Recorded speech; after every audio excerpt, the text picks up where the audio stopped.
சென்னையில் 24 மணி நேரமும் பரபரப்பாக இருக்கும் ஒரு இடம் எது தெரியுமா? அதுதான் கோயம்பேடு.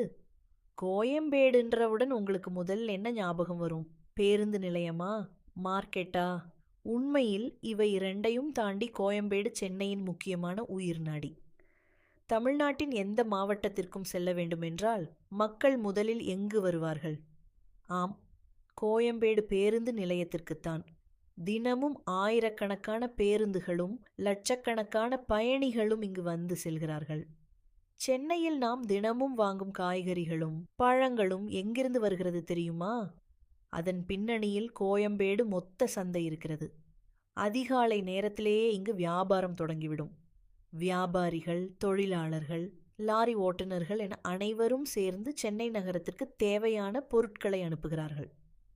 காலை 4 மணிக்கு கோயம்பேடு எப்படி இருக்கும் என்று யோசிச்சிருக்கிறீங்களா? அந்த நேரத்திலேயே இங்கு ஆயிரக்கணக்கான மக்கள் வேலை செய்து கொண்டிருப்பார்கள். நகரம் தூங்கிக் கொண்டிருந்தாலும் கோயம்பேடு விழித்து கொண்டே இருக்கும். இன்று கோயம்பேட்டிற்கு செல்வது இன்னும் எளிதாகிவிட்டதே. காரணம் என்ன? சென்னை மெட்ரோ. மெட்ரோ வந்த பிறகு கோயம்பேடு நகரத்தின் முக்கிய போக்குவரத்து மையமாக மாறிவிட்டது. ஆனால் நண்பர்களே, கோயம்பேடு என்பது வெறும் பேருந்து நிலையமா? வெறும் மார்க்கெட்டா? இல்ல.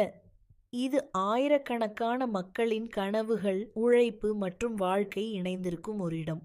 தினமும் சென்னையை இயங்க வைக்கும் பலரின் கதைகள் இங்கு மறைந்திருக்கின்றன.